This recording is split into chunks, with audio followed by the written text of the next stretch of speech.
everyone, welcome back to Rolling Solo. My name is Adam Smith, and today I am very excited as we get to continue our survival game of Frostpunk, the board game from Glass Cannon Unplugged. We are trying to survive in this post-apocalyptic world, which is in the midst of an ice age, and we're trying to build a city that can survive and withstand it, getting to the end of a number of scenario objectives. Now, there is one thing that I want to make mention of right off the beginning of this video, something that I wish I had done in part 1, but it didn't have any major game impact whatsoever, and that was on the scenario card.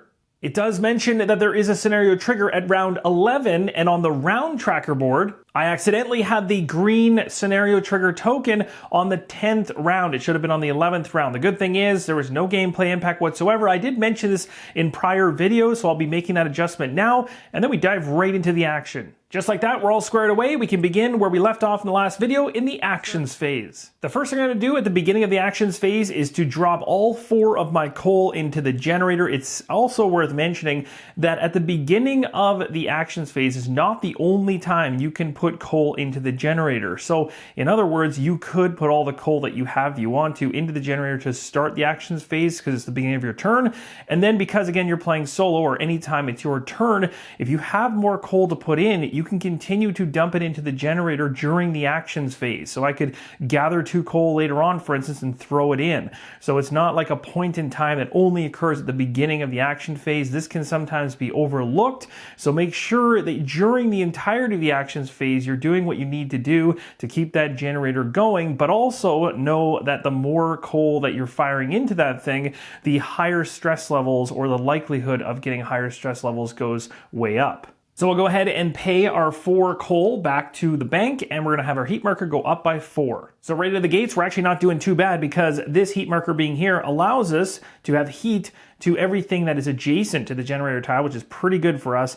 Orange insulated buildings and red insulated buildings are all good as well. My first action, which is going to use a worker meeple, is going to go in the removal snow area of the supply board, and I'm going to be choosing to grab 2 near tiles and placing them down. With the 2 tiles in place, let's go ahead, flip them over, reveal them, and find out what we've found. All right, we got a little mix here going on. We have 3 wood up top here, nothing in the bottom position, nothing in the bottom here, but 4 coal. So pretty good reserves and also some blank spaces for some potential buildings to be built. So we have our resources in place, and because I used a worker meeple to remove the snow, and removing of snow is always considered a cold action, we're going to get 1 worker becoming sick. So the orange sickness marker is going to jump up to the 3rd position. That action's complete. Let's move on to the next one. My next action is going to use a citizen card, which is really exciting because I didn't get a chance to do this in part number 1. So I'm using this individual here who is a worker, which means I have to use the meeple that relates to that exact same type. In other words, I could not use an engineer. I'm using this citizen card for its main ability, which is, you can see it easily denoted right underneath the worker icon. It says gather resources. This one says perform this action on an unoccupied space that has 1 or more trees, which is right here. Remove 1 tree from that space and gain 2 wood. Count this action as heated. So even though it's really far away from my generator and is not currently heated, it normally actually would make a worker sick. This is going to allow me to get away with it. So when using a citizen card in this way, you're just going to place a citizen card in front of you to remind yourself that you spent that citizen for its main ability. You can also see a death ability on there because citizen cards can run into that situation. And I'll leave that alone for now, but you'll see how that works out in gameplay even later on potentially. And in the top right-hand corner, you might be confused to think that that is something that you need to spend in order to use the main ability of a citizen card. That is not the case. The starting cost in the top right-hand corner of a citizen card only applies during setup. So now that we know this, we're going ahead and gathering resources. We've already chopped down the trees. I placed 2 wood into my supply, and the other 2 constraints around using citizen cards is, and again, I will be placing this card in front of me on the table to remind me I've used it for its main ability, but make sure, again, you're not using multiple different citizen cards for the exact same type of action. You cannot do that, and also you cannot use more than 1 citizen card in a round. Next, I'm going to send some workers out in order to gather some resources for me. 2 workers have headed out. We're going to be gathering 2 trees and 2 coal. With those actions complete, we'll take a look at the supply, and I'm likely going to go ahead right now and place another coal in the generator. So looking at what we have in the reserves here, I'm thinking about constructing some things, but first I'm going to take 1 coal, we'll fire it into the generator and push up our heat marker. And this will help us to mitigate a sick child in the future. I'm going to make one change to gathering resources there. I'm not going to take the 2 coal that was here, so we're going to bump the fire marker back 1 space. I'm also going to place the coal back from the supply and from the bank that I used back on this tile here. We'll take the worker back. The reason I'm doing this is because I thought about the number of workers I have and engineers I have and the other problems I'm trying to deal with, and I think I need this worker elsewhere. Everything's squared away, don't have the extra coal on my supply board anymore. I got the worker back. Now let's move on to the next action. So I'm going to go ahead and use a worker meeple to build. I'm going to spend all 4 of my wood in order to build a beacon, which costs 3 wood, and a hunter's hut for 1 wood. Now let's construct those on the city. Getting the beacon built is a big deal for us. It's part of the scenario card. It's part of our major objective to get that built. Plus, it opens up the ability to do expeditions in the future. I need a place to place this, and because it is a big building, it's going to take up basically an entire hex, so I need to choose where I want to place it. If I was to place it right here, for instance, it would take all of that coal and send it back to the bank. I'd lose everything there. So I'm going to choose instead to place it up in the top right. I'll only lose 1 coal up there. Some building tiles that you create will also have an icon in the top left-hand corner, and this red building icon with an X through it lets you know you cannot dismantle this building. Finally, I'm going to construct a hunter's hut right here. This is my 3rd hunter's hut, and there are other ways to gather food, of course, as well. There's different buildings that are actually even stronger in terms of providing food, but for now, I'm going to go with this. I have a big-time hunger need coming up in the near future for my workers, so I need to generate as much food as I possibly can. My next 3 actions are simply going to be place 3 workers across the hunter's huts. This is going to gather me a total of 12 food. The food marker is going to increase by 12. We don't touch the food marker yet. That will be resolved when we hit the beginning of the hunger phase. That jumps us up to 12 food. We have 1 more action left to take with an engineer. Remember that project that we had the opportunity to work on? Well, I'm going to use my final engineer meeple, and it has to be an engineer on this card. The second I do, I place a wood on it as well.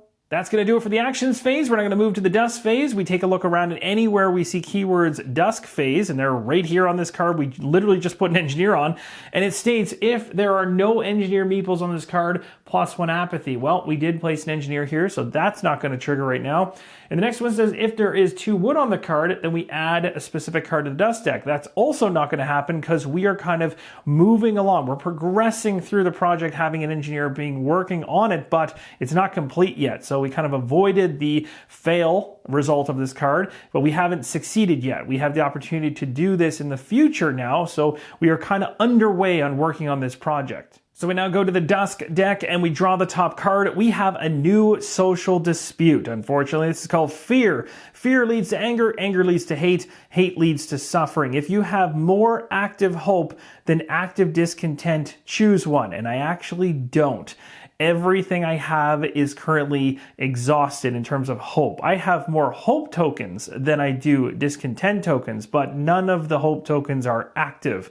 So it says otherwise, choose one. For each child meeple, gain 1 sick child. Well, that's not good. The other one is destroy 2 buildings occupied by citizen meeples. That's also not good. This is a tough call, but I'm going to go ahead and decide to increase the amount of sickness for my children. So we're going to have all 3 different citizen types at 3 citizens sick for each at this point. We could have instead destroyed a couple hunters' huts, but I really want to keep those for the future. So now we're going to take a quick look at this card, which is the next social dispute. Remember, whenever you resolve a social dispute from the dust deck, it gets taken out of the game. You can always see the next social dispute coming down the line. So I've just brought it down here. It was sitting face up on the right-hand side of the dust board. So you can see it's going to be confusion. And based on what it's saying here, it says if we can't convince them, we will confuse them. If you have more hope tokens than discontent tokens, you may exhaust a hope token to perform the corresponding effect. So this is good to know because we could get into a situation where if we can activate a couple of our hope tokens and we have a bunch, this could be really beneficial. And if you have fewer hope tokens than discontent, other things will happen. If you have the same number of hope tokens than discontent, you activate a hope and activate 1 discontent. So this is actually a good one for us based on how many tokens I have, but I just need to get some of them activated to be able to use their abilities. But at this point, this card's going face down and it's going to be shuffled into the dust deck. Into the hunger phase we go. The first thing we look at is where our hunger marker is. And for the first time in the game, we actually have individuals that are hungry. So we then have to consume food in order to deal with that hunger marker. So it is 2 hunger, and in order to deal with it, we'll have to drop our food down by 2. So this is around the time frame where you really really need to make sure that you have food ready to go to deal with any previous hunger, because if you don't have enough and you've gone ahead and, soaked up all your food to resolve as much hunger as possible, but you still have your hunger on the track here somewhere, these different icons across the bottom are going to start hitting you hard. Some of them are going to have new discontent tokens coming into play. Others are going to be the same thing, plus some deaths on top of it. And these are straight deaths that immediately occur. So there's no waiting. It's not like over here where you're getting some sick individuals and then kind of moving them across and flipping the token. These are going to be immediate deaths based on a lack of food. Now we need to feed our citizens based on the current round we're in and the citizen icon above it. So on the round track just above where we are in round 3, it shows the worker meeples are the ones we're feeding in this round. I have 22 of them and I only have 10 food. So we are going to have 12 hunger. Now in the future here, we're going to be going back to children as the ones we're going to be feeding next, which is good for us because they don't require as much food, but we're going to have a whole bunch of previous hunger to deal with. So we're still going to need to generate a lot of food. We're now doing some cleanup as we head into the night phase. All the meeples out on the game board are heading back to the supply. And it's worth mentioning that it also includes the engineer meeple that I placed up on the new project up there. Again, remember, when you place an engineer there, a piece of wood gets placed there. That's keeping track of how much we are progressing, and going into this next actions phase in the future, I'm going to be making sure I get an engineer on that card so we can complete that project. Now we're checking to see who is able to stay inside of heated shelters, and thank goodness we have enough heat from the generator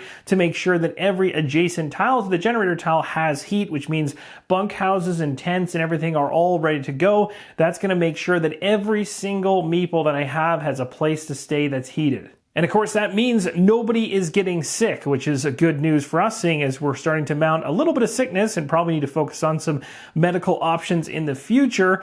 Now we head into a brand new day with the dawn phase. We're going to move the round tracker from 3 to 4. You'll see in the 4th position, we have 2 tokens there. We have a technology token and a scenario trigger token. Round track's been completely updated. Let's go ahead and resolve these tokens on round number 4. The first one is the development token for technology. Remember those lighter scout sleds that we started working on? Well, they're complete now, and it's a good thing because we just recently built the beacon, meaning we can send people out on expeditions even in this upcoming actions phase.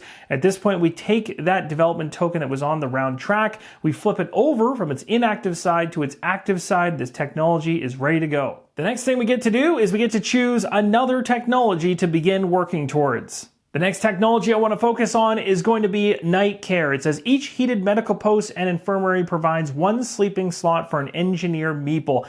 I'm preparing for what could be nasty in the future in order to keep enough shelters at all times for my meeples for getting sick, no matter whether I can generate heat or not. This is going to be something I believe that's going to be really handy. So we're going to start building medical posts in the near future because this will help us start curing some of our sick citizens. So we might as well try and work towards making a dual purpose. So that development token is coming off. It's going on the track 4 rounds down the line. That's going to place it just after the storm on round 8. Now let's take a look at our scenario card and resolve our scenario trigger because it landed on round 4. And it says, if the beacon is built, go to A, otherwise we go to B. We did build a beacon in time, just barely. And because of that, we get +1 hope or -1 discontent. Well, we don't have any discontent at all, so the +1 hope sounds absolutely awesome. And then we're going to reveal and resolve S02. Now remember, when it's plus hope or minus discontent, when you're increasing it, you have the choice to decide whether you want to draw one from the bag randomly, but it comes into play exhausted. So it would give me a 4th hope token, which is great, but it wouldn't be active in any way, shape, or form. Or we can choose to activate an exhausted one that we already have. So because care seems to be the one that lines up best with not only my health advisor, it also potentially would line up really nicely with that social card, that social dispute card we looked at that we know is now in the dust deck. So I'm going to go ahead and activate a care. So a good benefit for being able to get the beacon done by round 4. We're now resolving card S02, which is the next scenario card. It says finding winter home. It says the beacon's light guided refugees scattered across the frozen wasteland to our settlement. Amongst them were scouts from Winterhome. As it turns out, it is the nearest occupied settlement. However, the news they brought is alarming. They say no other beacons were lit, and even the one at Winterhome.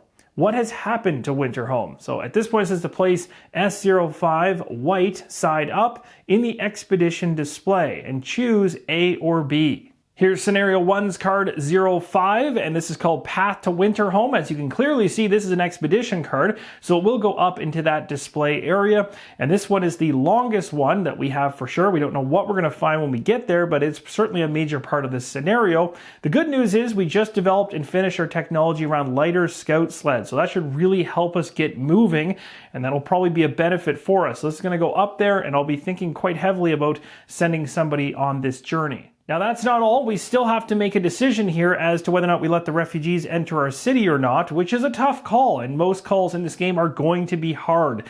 That is part of this survival game and what it throws at you. The first one here, if we decide to let them enter the city, we do gain some hope. That's good for us for sure. But what's unsure whether it's good for us is whether allowing more people to enter in is going to be a benefit for us or put more strain on our current city. And of course, if we do that, we're going to gain 5 extra workers, 1 engineer and 3 children. The workers and the engineer will not cause any shifts in the number of meeples that we currently have. So it's not going to give us more to work with per se, but it will increase our food needs, which could be kind of a downside. And then we also have the addition of 3 children, and those 3 children would actually put us into the next category for meeples, meaning we would have 3 children meeples instead of 2, which means we need to make sure we have enough space for everybody to be warm at the end of the night. And you can always quickly reference this stuff by just taking a look at where your current levels are for each of the citizen types. So if we add 5 to here, it's going to be going from here all the way up to the top, and it can never go higher than 25. The engineers would go up to 13. The children would hop right over the barrier here and head into this category, giving us the 3 meeples is what I'm talking about there. So again, we have to decide, is the +1 hope worth it for all those extra additions? It could be. It might be. And it's tempting to do this. Now, if we don't do this, the opposite thing is we don't get all these increases in people, which I guess makes it easier on the food side of the equation, and maybe managing the meeples for the children, but we lose some hope. We have to decrease our hope. And so that's kind of unfortunate. So we do have this tough call to make. I've decided that based on the fact we currently have a hunger rating of 12, I believe that our current citizens are of more importance than anybody else coming in at the moment. So we're unfortunately going to have to knock off a hope, decreasing it. So I have a choice here. I could either inactivate an active hope token, so I could take that care and flip it over and exhaust it, or I could just choose one of the exhausted hope tokens and remove it completely. So seeing as we do have 2 of those care hope tokens, I'll just remove the exhausted one. And of course, when you do this, you shift everything left to fill in all the gaps, and that token I just discarded goes back into the hope bag. At this point, the final thing to make note of is the fact that we still have this trigger here for round 11, so that is the one that is currently on the round track. At this point, we can continue on. New morning, new problems. This one says provide shelter. The generator allows us to survive, but it is not a substitute for shelter. People want a roof over their heads, and they want it now. So we can promise that no one will ever sleep in the cold. If we do, +1 motivation, we add a specific card to the dust deck. The second option is to promise that most of the citizens will have their heated shelters, add 009 to the dust deck, or we can just straight up ignore the demand and take a discontent. So this is a tough one. I mean, as of right now, all my shelters, I should say, are in place. So that sounds like I should go with the top option, but if something were to happen, that'd be unfortunate. So maybe going kind of in the middle would be a safer route rather than promising the world and not being able to deliver. Of course, ignoring it completely makes everybody mad. So I'll probably go with option 2. The card just mentioned has been found, shuffled into the dust deck, and we're moving on to the generator phase. In the generator phase, we're taking a look at fueling the generator. Do I have any additional coal I want to throw in there? I do not. Unfortunately, take a look at the difference between heat and cold. We've got 1 child in there, so that child is getting sick, pushing us up to 4 sick children. Now we're going to go ahead and check our stress levels for the generator. So we're currently at 3, so we got 3 black cubes here going in the top of the generator. All right, let's see where they land. Hopefully not in the bottom drawer. 2 of them managed to come through, so we'll place those on the stress track. We had 5 previously, and now we're currently up to 7 on the track. The heat marker is resetting back down to the first position. We're now heading into the weather phase. Let's draw a weather card and see what's happening. So for this one, we're going to have movement on the cold meter going up one more position, yellow insulated buildings going up by one, orange, and the red stays down below. So those red buildings, they're super handy, but everything else is getting much, much tougher to stay heated. So the spread is continuing between these three. They used to be all clumped together, and now they're really starting to separate out. And now we look at the hunter's traps. We get one for each of them. We currently have hunter's huts. We have 3 of them, so we get 3 food. So we go ahead and we gain some food on the track going up to the 3rd position. Next up, we check the movement on the expeditions. We don't have any currently active, so we will in the future for sure, but not right now. But what's going to happen is a storm is going to move backwards 1 position. That storm is coming, and it's coming fast. It's moving from the 7th round to the 6th round. Here's hoping we can weather that thing, because it's probably not going to be nice. So as we go into the preparation phase here, I'm actually going to hold off on using my advisor. Now I could use my advisor right now because I do have an active hope token, which is care. I could exhaust that to cure 2 and bring 2 of these back. That would be good, but I think what I'll do is maybe try to focus on building some medical posts, although they do cost 2 wood, and finding wood right now, well, it's not all that easy. But I've accomplished a lot in the last round, so I might be able to start doing some removal snow actions and just trying to clear things up. I could still use a worker and an engineer for, cold-based actions and still stay behind this barrier safely, for now at least. We'll see how that goes. I'm going to see how far I can push this. And at the tail end of the preparation phase, of course, we would also, if we happen to have these sickness markers in any of these categories, which we do not, we'd be resolving these effects right now, but we don't have to worry about any of that. We now head into the actions phase, and there is a correction that I need to make, and this is actually quite a big one, which I did happen to miss. It is inside the construct building section of the rulebook. It's also mentioned way at the tail end of the rulebook, but it's easy to miss because it's in fine print, and also the illustration of the picture for the generator tile is quite small. But this location, even though it looks like it's possible to have something here, you cannot build on the front section of the generator tile. So this is where the drawer comes out. I actually kind of questioned this myself because when the drawer was coming out, it was knocking that tile out of place, making me feel like I was doing something wrong, and I was. So that tent that's there is going to be removed, and of course retroactively I can't go back and determine how that would have affected things, but the one thing I can do is make sure that I don't get any resources back for basically destroying this tent. So the tent is going to go back to the buildings board. I could build it again in the future, but I will not be using this space again. Now with that sorted, we're going to continue on with our actions phase. We have a whole bunch of individuals that want to get out there and get some work done. We also want to try to complete our project. There's a number of things I have that I want to start. Even some expeditions would be cool. Now something that's certainly going to affect us from the beginning of this actions phase is the fact that I don't have any coal in my supply in order to boost this up to get anything heated off the bat. I do have the ability to go out and try and gather some resources to do this, but it's going to be pretty cold and pretty tough to get there. The first action I'm going to take is to remove some snow, which means one worker is getting sick. Let's move the worker sickness marker down 1 space. I've gone ahead and placed 2 near tiles face down. Let's go ahead and reveal them and find out what's there. The tiles revealed give us 3 food, and 2 trees are going here. On the other side, we have 2 wood and 1 coal. Our food totals are going to go from 3 to 6. Resources are now in place. I'm going to use an engineer in order to gather some wood for me. The engineer is going to gather wood on the far right tile. Now I'm going to go ahead and move one of my worker meeples into the build slot on the supply board. In order to do a build action, or construct I should say, we're going to go ahead and we're going to build ourselves a gathering post. So to the 2 wood that I had in the supply, I now have 1. I built a gathering post over here. I've done this on purpose because I'm trying to build it in a place where I can gather as many trees as possible. It's also worth mentioning as a strategy, putting down gathering posts when you have heavy resources early in the game can be really beneficial, as you can grab from all adjacent areas when you're grabbing resources. You get 1 from every area, which can be really, really good. My next action is to use a worker as depicted on the citizen card, which I'm pairing up to remove snow. I placed the worker on the supply board area for removing snow. We will be knocking up the worker sickness marker by 1, which is going to put us into a new category. It doesn't do anything right now, but it's something worth noting. And this states perform this action as normal, which I just did, except draw 3 far tiles and choose 1 to place, and place each of the other 2 on top or bottom of the far tile stack. Here are the 3 tiles that I've revealed. They all have to be far tiles, so they have to have this icon.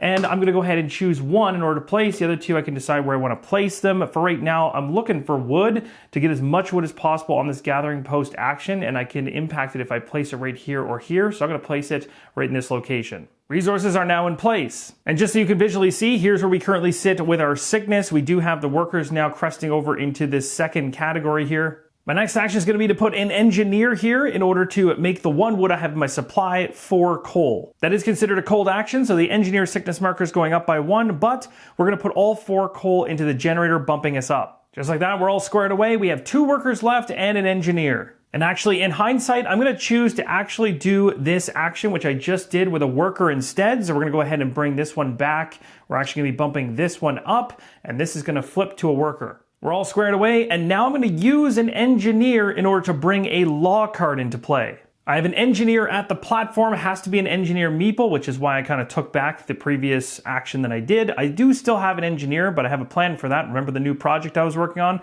I want to keep an engineer for that too. But placing an engineer here allows me to enact a law. I'm going to bring in child labor. Not something that I necessarily really want to see have happened, but we really need to get additional people out working as things are getting tough. Now this has us decreasing hope and increasing discontent. So I lost my exhausted justice hope token, which I removed, chose to take that one away. The discontent that comes in inactive or exhausted. This one is anger, which is thematically correct in this situation. Now you'll notice on the law that it sometimes will mention a card that gets removed from the game. So inside of the future laws that I could choose from, we have another one here called Child Shelter, which is card L02. It's letting us know that once we've chosen this one, we can no longer implement this law. It's removed from the game. Now you go to your law consequence deck, which is going to have a dusk back to it, and you're going to go through it and find A and B cards which relate to the law you just enacted. So this is L01, so law 01. So you're going to find L01A, L01B, and you're going to randomly shuffle these 2 cards together and then place one, without knowing what it is, inside of the dusk deck. Now, after all of those things are done, we now have the ability during the action phase to use a child meeple to perform the gather resources action, or to use a gathering post, but you can only gather up to 3 resources rather than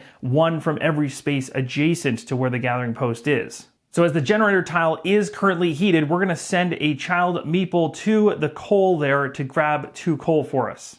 And with that done, we're now going to go ahead and we're going to place that coal into the generator. And not physically into the generator, but in order to bump up the heat marker. So we're going to lift ourselves up to this top spot here, which isn't all the way up, because again, this can go all the way to the very top here, but never past it, but to here where everything yellow insulated, orange, or red is A-OK now, and of course everything adjacent to the generator is okay. Next, we're going to place a child meeple on this location right here. So we're going to gather 2 coal. We'll have a worker meeple head to the hunter's hut, giving us 4 more food, so we're going up from 6 to 10. And as a final move, we'll use our last worker engineer to go here, which allows us to place a second wood. That should complete the project in the dusk phase, which should be interesting to see what happens with that, although it won't be a benefit right away. Something's going into the dusk deck. We'll deal with that very soon. We now move into the dusk phase, and we go ahead and take a look at the bottom here where it states if there's 2 wood on the card, we get to add D030 to the dusk deck. So I've gone ahead and done that. Hey, something positive came out of the dusk deck. That card that I just put in there, and I did shuffle it, ended up coming up to the top of the deck. We only have a handful of cards in there anyway.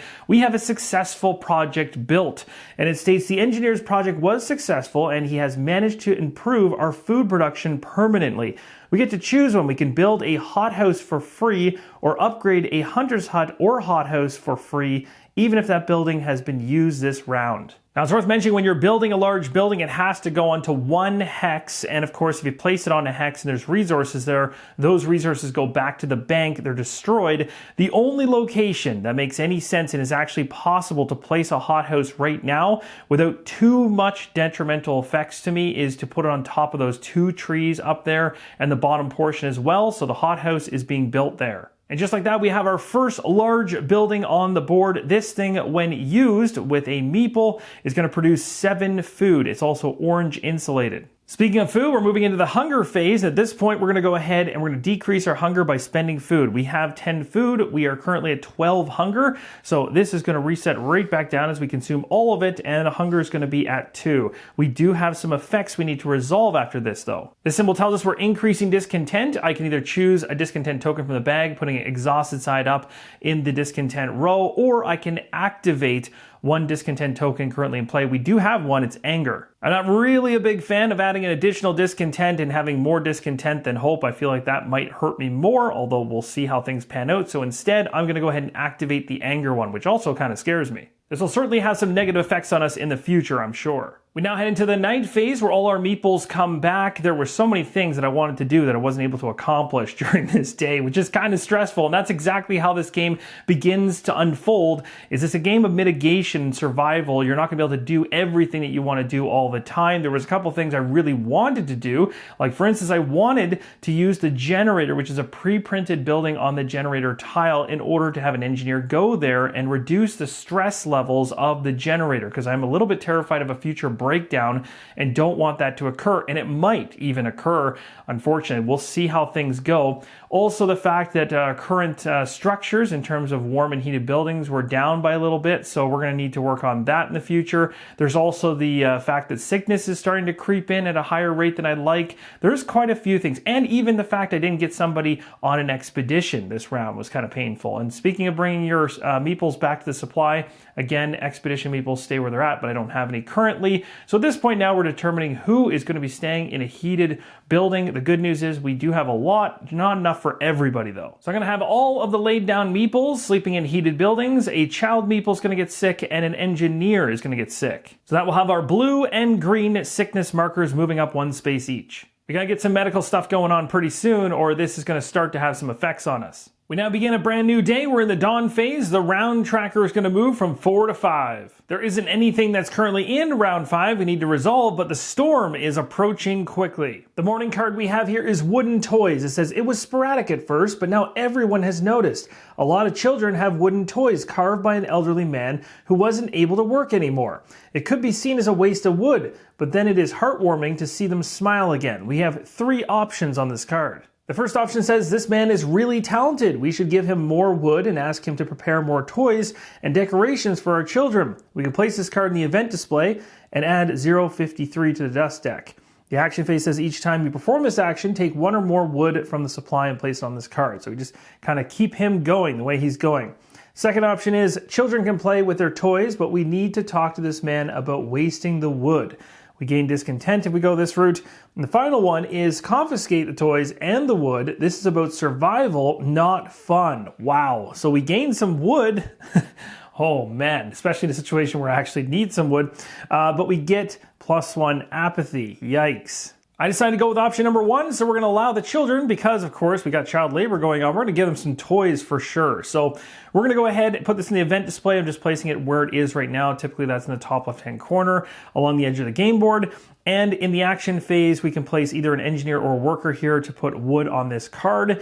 And on top of that, we have 053 going into the dust deck. I've already done this. We now move into the generator phase, and because our heat is right up against our cold here, we have no sickness being gained based on anything in between the two, so that's a plus. Now here's the scary part. We currently have to drop 4 coal through because of where we're currently at into the generator itself, and I know this is a little bit off camera here, but up top there, at the very top of the screen, you can see a handful of them, but there's actually 7 out of 10 slots filled up there. So we're gonna drop these 4 through, and we're gonna hope we don't see a lot of them come through. All right, 4 coal going into the generator.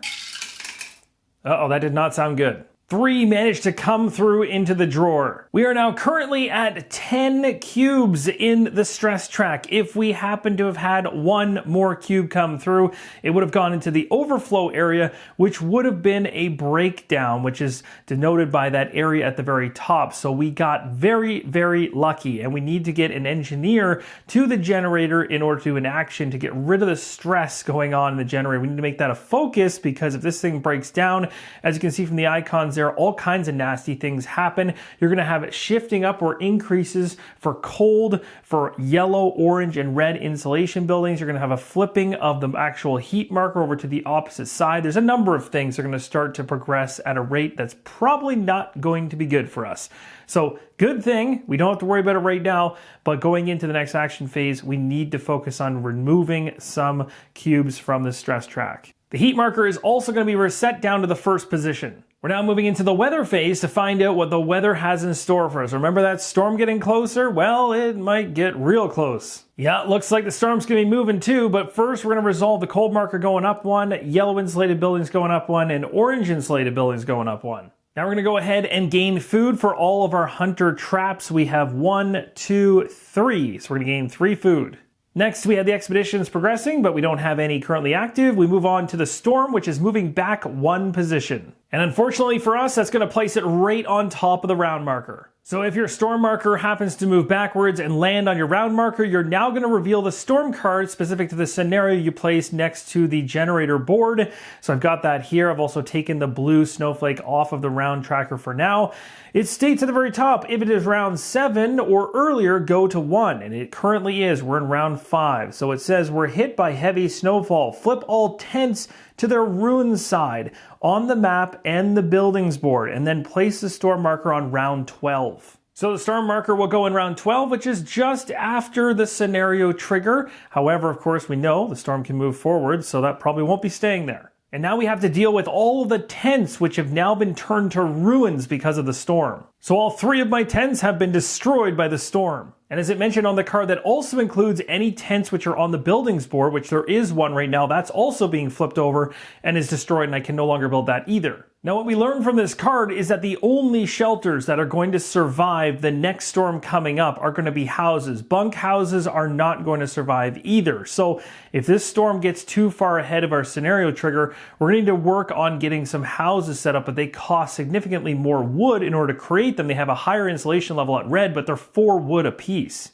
So as we move into the preparation phase, I have hard choices to make. I can use my health advisor, I can exhaust my care token, my care hope token, in order to cure 2, which will allow me to, use them to hopefully bring back some of these to the opposite side to this category. The reason it matters is because at the tail end of the preparation phase, whatever's inside of here, or anywhere else, but really it's just here right now for sickness markers, are going to flip over, which means they're going to go from being sick to extremely sick on death's door. They're not going to die, but they're going to be close. And that's going to be, if I don't do anything about these 2, these are the 2 that are flipping over. That's a child and a worker flipping over and becoming gravely ill. So in this situation, I'm going to choose, and it's kind of tough to do this, but I'm going to choose to bring back the workers and leave the child in that section, which unfortunately, again, as we now move into the tail end of the preparation phase, and I did exhaust my Care Hope token to do that, I'm going to be flipping over whatever is inside of this area here, so one child's becoming very sick. Well, this certainly is not good, and it makes my priority shift in terms of trying to find ways that I can build something that can start to deal with these situations as they occur, because keeping this sickness at bay is going to become more and more problematic. Let's now begin the actions phase. I'm going to go ahead and spend the 2 coal I have in my supply to bump up the heat marker, which will not really impact much of anything. It only helps red insulated buildings, of which I only have the workshop currently, so it's really not that big of a deal. I've gone ahead and bumped that up and spent the coal. I'm going to place 1 worker at the gathering post, which is going to be considered a cold action as I don't have enough heat generated to keep that as a warm action. I will be able to gather a resource from all adjacent tiles, so that ends up being a total of 4 wood. The 4 trees have been added to my supply board. I've also gone ahead and increased the worker sickness marker by 1. Next, I'm going to send another worker out into the cold, so just like that, I basically kind of used my health advisor prior to bring or cure 2 individuals or workers from being sick, and just within the first couple actions, based on the fact we don't have a lot of coal generation, that worker thing is right back up to where it was before. At least we avoided it being flipped over though, so that's a plus. But this is going to allow me to now go ahead and take 1 of the wood which I gathered. I have 4. 1 of them will go away and we get 4 coal. That 4 coal is going to be spent immediately in the generator. This is going to bring things up to a level which is beneficial for us. And just like that, now everything that's adjacent to the generator tile now has heat. In regards to the generator and the stress track, we're going to have an engineer go to the generator to reduce 5 of it. So we'll be dropping down from 10 to 5. This will help to keep things a little more stable. I'm going to send a worker out in order to remove some snow. We're going to place a couple tiles on the opposite side of the generator. The 2 new tiles are on the back side of the generator there, and they're actually on either side. They're exactly the same tile, actually. So there's a wood at the top and 2 coal at the bottom for each. With the resources in place, I've now gone ahead with my next action. I've placed an engineer here at the platform. We're going to enact another law called makeshift shelters. This card states that we're going to provide makeshift shelters for our people in the ruined parts of our city. It won't be comfortable, but at least they will have a warm place to stay at night. During the night phase, each of your ruins counts as a shelter. If heated, it provides 1 sleeping slot. As I mentioned before, when you enact a law, you're going to go into the Law Consequences deck, find the 2 cards that relate to the number that you pulled. This one is L06, so I found L06, A and B. We're shuffling them face down, putting one randomly in the dust deck. I'm going to send a worker to the hothouse to gain 7 food. Our focus is going to be on getting enough food to be able to feed all the engineers this round. We also have some hunger we're going to have to resolve in the future. We're currently at 3, so it's going to bump us up to 10. Next, I'm going to have my children gather some resources. We're going to head out for some coal. With 4 coal added to the supply for future use, we now have an engineer and a worker left. I'm going to use my last worker, I still have an engineer. In order to do a build action, we're going to construct for 2 wood a medical post. And with that now constructed, I'm going to go ahead with an engineer, as it has to be an engineer. I'm going to place it on the medical post, and we're going to be able to cure 3. I'm going to choose to cure 1 of the engineers from sickness and 2 of the workers. We now move into the dusk phase, and we got, unfortunately, the card in which we just recently placed in the deck again. Made sure it was shuffled in there, but it came up, and it is for the consequence for putting together makeshift shelters from those, well, destroyed tents that were ruins. And as long as they were heated, they would provide 1 space for people to sleep in. Well, we now have a card here that states we place this in the event display, which we will do. During the night phase, we have a number of things to look at, and I can tell you, based on what I'm reading here, I don't think we're set up to get the best result. We now move to the hunger phase, where we're going to decrease hunger. We now move to the hunger phase. We look for any lingering hunger, which we have 2, so we have to spend food in order to decrease this. The current round tells us we're needing to feed the engineers, which there are 12 of them. We currently have 8 food, so there will be 4 hunger in the end, as we don't have enough food for all of them. All our meeples are back to the supply. It's worth mentioning the event card Unstable Structures is going to trigger at the end of the night phase, so we'll deal with that shortly. Right now, we're determining how many individuals can sleep. So taking a look across what we have as options and what is heated, we do have things heated to a point where we can use the bunkhouse, which is good. For 2, the ruins will each provide 1 slot each, so that's a total of 5 spots to sleep. So here's the breakdown. We're going to have 2 children sleeping in warm spots, 2 workers in a warm spot, and 1 engineer in a warm spot. So we're going to have 3 workers become sick, 2 engineers become sick. So that's going to send this sickness marker all the way up to the 7th position, and this engineer one here is going to go up by 2. Now this card's going to come around and bite us. It says night phase. At the end of the night phase, if all citizen meeples had a warm place to sleep without using ruins, we get this. We don't have that. We get the otherwise. Some of us still sleep in the cold, and the rest barely get any sleep in those makeshift shacks. You dare call shelters. We're lucky if they don't collapse on us when someone sneezes loudly. So we're going to exhaust a care, and we currently don't have a care to exhaust. We'll show you how that works in a second. And then -1 hope. So either way, this is not good. So Unstable Structures is telling us to exhaust a care token. If we don't have a care token to exhaust, we get to ignore that effect. So that's a good thing. Now here's where the bad thing comes in. We lose a hope, which means we're losing this token. And when you lose all your hope, as you can see in the furthest left position is a red skull, which means our civilization has lost all hope and things have gone to ruin. This loss really caught me by surprise. I was thinking that I'd be able to adjust based on the storm, which essentially ravaged everything in terms of tents. And again, that kind of gives you a heads up that going into scenario number 1, that first storm is going to destroy your tents. So maybe focusing on building bunk houses, at least you can survive up until the second storm, would be a worthwhile piece of advice. On top of that, of course, if you can afford to build houses, you're in even better shape and don't have to worry about things. But maybe my focus on the population board and also the generator, like again, you're managing multiple aspects here. So it's very easy at times to get caught up in certain things you want to do or wish to do, and then kind of forget about something that could be a giant miss, something in your rearview mirror or in your side mirror you're not noticing. And in this case for me, I probably should have sent one of my engineers to the cookhouse on the backside of the generator in order to increase my hope, so I had a chance to actually salvage myself here. But this card I was not expecting to come out that fast in the dust deck. It did, and it cost me the game. And inside this playthrough, you only got to see a handful of the buildings. You didn't get to see every single card or law. There are so many different strategies and different ways you can come at this in order to try and survive. And there's a number of different things I could have done very differently, and I would do very differently if I was replaying this again right away. So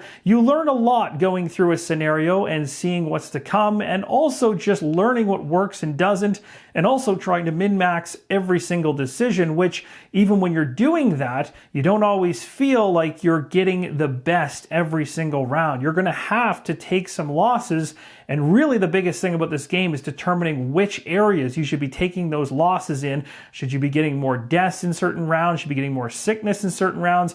Taking more hits across your hope track? All these things you have to keep on managing, along with the fact the generator is getting more rickety as the game goes on, and you need to manage that as well. Long story short, I'm a huge fan of Frostpunk, the board game, and I knew when I was playing this on Tabletop Simulator during its campaign run that this was going to be a special game, even in that state. And now playing it in its final version on and off camera, I can definitely tell you that as a solo gamer, if you're interested in a survival game that's going to challenge you, this is going to be up there among the best of them. So definitely check it out. Thank you guys so much for watching, and as always, keep on rolling solo.